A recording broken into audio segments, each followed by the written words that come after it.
अगन्नाथ रूप सज्जनों, अध्यात्म विज्ञान दृष्टि चैनल में आपका स्वागत है। कृपया इस चैनल को सब्सक्राइब कीजिए, लाइक कीजिए, क्योंकि इस चैनल पे आपको अनुभव ही दिया जाता है, केवल शब्द ज्ञान नहीं दिया जाता। क्योंकि शब्द ज्ञान के बारे में आदि शंकराचार्य जी कहते हैं कि शब्द ज्ञान महारण्यम चित्त भ्रमण कारणम अतः प्रयत्नात् ज्ञातव्यम तत्व ज्ञातत्व मात्मना। शब्द ज्ञान एक बहुत बड़ा जंगल है। इसमें अगर चित्त को छोड़ दिया तो भटकने के अलावा कभी रास्ता मिलने वाला नहीं है। और हम देख रहे हैं कि अधिकांशतः शब्द ज्ञान में ही समाज को भटकाया जा रहा है। भगवान कृष्ण जी कहते हैं कि तत्वदर्शी के पास जाना, जहाँ तत्व दर्शन ज्ञान मिलता हो वहाँ जाके अनुभव प्राप्त करना। तद विद्धि प्रणिपातेन परिप्रश्नेन सेवया उपदेशयन्ति ते ज्ञानम ज्ञानिनः तत्वदर्शिनः। जो तत्वदर्शी विज्ञानी है वहाँ तुझे अर्जुन ज्ञान मिलेगा। तो उस दृष्टि से आपसे निवेदन है कि जरूर इस चैनल को सब्सक्राइब करें, और सब्सक्राइब करने के लिए सब्सक्राइब बटन जो है उसको दबाएं। हम श्रीमद् भगवद गीता का सूक्ष्म मनन कुछ समय से कर रहे हैं। उसके अंतर्गत अध्याय 2 के श्लोकों पर अभी सूक्ष्म मनन किया जा रहा है। आज श्लोक क्रमांक 22 उस पर विचार करते हैं। श्लोक 22 में भगवान के वचन है, वासांसि जीर्णानि यथा विहाय नवानि गृह्णाति नरो पराणि तथा शरीराणि विहाय जीर्णा अन्यानि संयाति नवानि देहि। इसका सामान्य अर्थ है कि जैसे मनुष्य अपने पुराने वस्त्रों को छोड़कर नए वस्त्र धारण करता है, उसी तरह से आत्मा जीर्ण देह को, पुरानी देह को छोड़कर और नया शरीर धारण करता है। इसका अर्थ हम सामान्यतः लगाते हैं कि जब कोई किसी का देहावसान हो जाता है तो मृतदेह तो जमीन पर पड़ी रहती है और उसकी आत्मा निकल जाती है। यानी उस देह में आत्मा नहीं है। पर यह आत्मा के लक्षण नहीं है। गीता जी इस बात से सहमत नहीं है, क्योंकि जो आत्मा है अगर वो निकल गई ऐसा हम मानते हैं तो फिर वो तो आने जाने वाली वस्तु हो गई, और दूसरी मृतदेह में अगर शेष नहीं रही तो फिर स्थायी आत्मा को कैसे कहेंगे? आत्मा तो स्थायी भाव है। तो गीता जी में भगवान के वचनों का ये आशय नहीं है। उसका विचार करें, जैसे कागज का टुकड़ा है, उसमें आग लगा देते हैं तो फिर उसका स्वरूप राख का हो जाता है।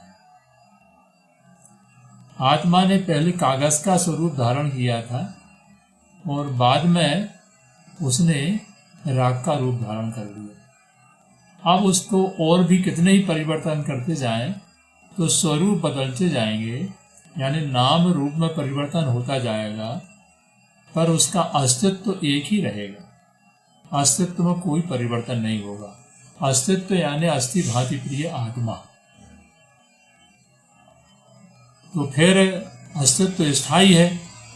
अब इस दृष्टिकोण से हम इस श्लोक का विचार करेंगे तो आत्मा ना कहीं आना जाना आत्मा का हो रहा है, ना वो मृतदेह से अलग हो रही है। मृतदेह में भी अस्थि भांति प्रिय आत्मा मौजूद है।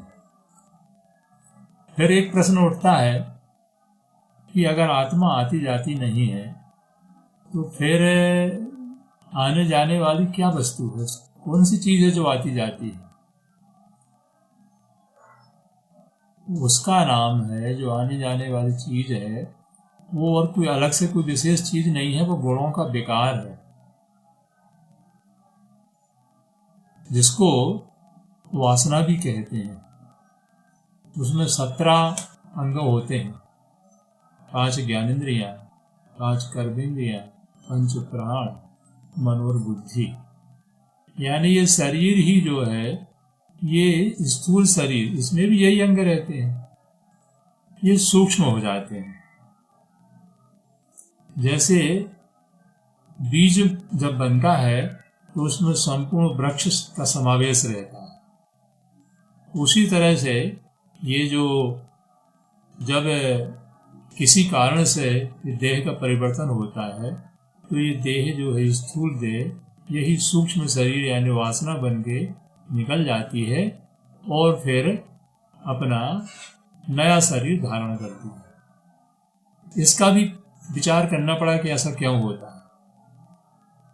इस शरीर को छोड़ के वासना का जाना, वो फिर नया शरीर प्राप्त करना, इसी का नाम तो जन्म मृत्यु है। वास्तव में हम जो भी अच्छे बुरे कर्म करते हैं उनका फल अवश्य भोगना पड़ता है, क्योंकि अवश्य में भोक्तव्यम कृतम कर्म शुभाशुभम। जो भी अच्छे बुरे कर्म होते हैं उनका फल अवश्य भोगना पड़ता है। और ये जो कर्मों का फल है ये अपने समय पे ही फलदायी होता है। उसको कब उसका फल बनेगा ये समझना हमारे बस में नहीं है। गीता जी में भगवान कहते हैं, गहना कर्मणो गति, कर्म की गति गूढ़ है, उसको अर्जुन जाना नहीं जा सकता। जब हमारा शरीर ये छूटने लगता है उस समय हमारे, क्योंकि सारे कर्म जो हमने अच्छे बुरे किए हैं उनका फल पूर्ण रूप से उससे हम मुक्त हो जाए इस देह में, ये संभव नहीं है।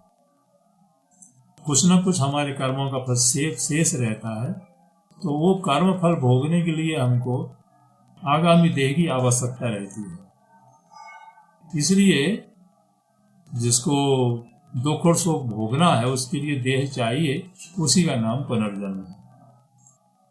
अब यहाँ एक प्रश्न उठता है कि ये जिसको जीव कहा है या वासना कहा है, ये आया कहाँ से? वास्तव में ये सब स्वरूप परमात्मा का है और जीव एक पुरुषोत्तम की लहर का नाम है। ये अलग से कोई वस्तु नहीं है, पर मैं अपने स्वरूप से भिन्न हूं। जब ये भाव उत्पन्न होता है तो फिर उसी का नाम व्यष्टि भाव है, उसी का नाम जीव है। फिर वो अपने व्यष्टि भाव से धारण कर लिया तो उसको फिर सुख चाहिए, उसके लिए फिर वो इंद्रियां बनाता है, फिर शरीर बनता है, मन बुद्धि बनते हैं, वो फिर दुख सुखों का उनके माध्यम से साधन प्राप्त करके हम दुख सुख को भोगते हैं। पर जैसे जल में बुलबुले उठते रहते हैं, यथार्थ में बुलबुला जल से पृथक कोई वस्तु नहीं है, पर बुलबुला अपना अस्तित्व अलग मानने लगे। वैसा ही जीव भी पुरुषोत्तम परमात्मा से अलग कोई वस्तु नहीं है।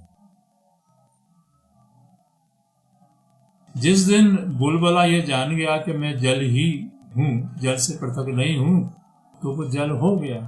तो जल हो गया तो पहले जल नहीं था क्या? जल ही था। इसी तरह से जीव भी जो है, जिस दिन ये जान जाएगा कि मैं ये जो देखने वाला परमात्मा का स्वरूप है उससे भिन्न नहीं हूं, उस दिन व्यष्टि भाव समाप्त हो जाएगा। पर ये बात समझने में शास्त्र कहते हैं कि मनुष्य को हजारों जन्म लग जाते हैं। इतना कठिन है ये समझना, क्योंकि मनुष्य के जन्म पहले अज्ञान में होते हैं, फिर ज्ञान में होते हैं, ज्ञान के पश्चात विज्ञान में जन्म होते हैं। गीता जी में भगवान कहते हैं, बहु नाम जन्म नामन्ते ज्ञानवान माम प्रपद्यते वासुदेवा सर्वमिति सा महात्मा सुदुर्लभ। ज्ञानी बहुत जन्मों के यत्न से मुझको बचता है, और वासुदेवा सर्वमिति, ये जो कुछ भी दिख रहा है ये भगवान का ही स्वरूप है। वासुदेवा यानी भगवान परमात्मा कृष्ण, उन्हीं का स्वरूप है।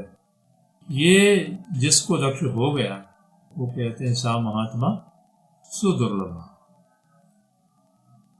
ये अनुभव दिव्य दृष्टि द्वारा प्राप्त होता है, जो भगवान कृष्ण ने अर्जुन को दी। जब अर्जुन ने पूछा कि भगवान मैं आत्मा के दर्शन करना चाहता हूँ, क्या प्रश्न किया उसने? तो मन से यदि तक शक्यम मया दृष्टमिति प्रभो योगेश्वर तत्व में तुम दर्श आत्मान अव्यय, अव्यय आत्मा के दर्शन कराइए, अगर आप मुझे दर्शन करने के योग्य समझते हैं।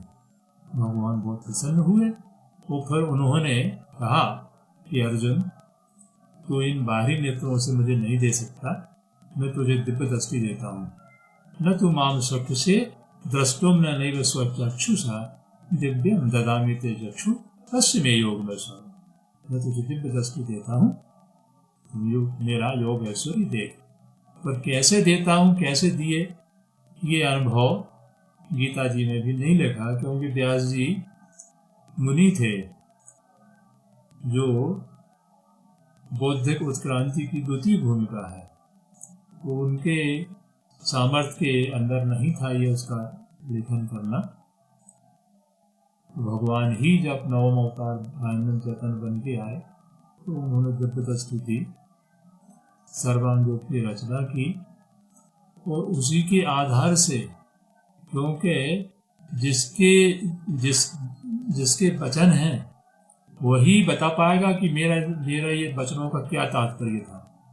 गीता जी के अलग अलग अर्थ हम सब कर रहे हैं, अनेकों भाष्य होने के बावजूद भी गीता की भाष्यों में एक रूपता नहीं है। उसका कारण ये है कि कृष्ण जी जो कहना चाह रहे थे वो युक्ति, वो रीति हम भूल गए। भगवान कृष्ण ही 8वें अवतार थे, जब 9वें अवतार बुद्ध या मानव बन के आए, जब उन्होंने दिव्य दृष्टि का पुनः आविष्कार किया और दिव्य दृष्टि हमारे सामने रखी, सर्वांगों की रचना की, उनकी युक्ति से जब हम यानी त्रिपुटी योग, 4 अक्षर पुरुषोत्तम वस्तु का बाहरी स्वरूप जो अक्षर है उसमें अस्थि भांति प्रिय मिठास भरी हुई है, वो अक्षर है, और दोनों का लय स्थान पुरुषोत्तम है, और पुरुषोत्तम नाम से विश्व वस्तु ये हमारे सामने प्रत्यक्ष दिख रही है। ये अनुभव जिस दिन हमको हो जाएगा उस दिन हम वो फिर गीता जी में भगवान कृष्ण के वचन एक एक वक्त शब्द फिर हमारे सामने प्रत्यक्ष हो जाएगा। आज इतना ही।